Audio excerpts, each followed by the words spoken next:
a distorted camera glitch of HTC telephone, and the idea was to put the videos made with this camera into the virtual reality. So this way, connecting two kind of technological visions. With this MIDI controller, you can control the objects that they appear or disappear, the light, the movement, shaking of the environment, also videos that they appear and disappear. The goal is to have a player that doesn't control anything and the other one who controls, so it can create a relationship between the two persons. You can switch position because you have a completely different perspective point of view between the two.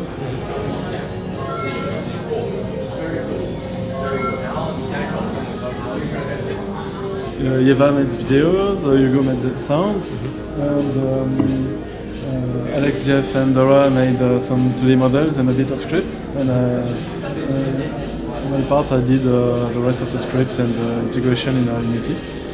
So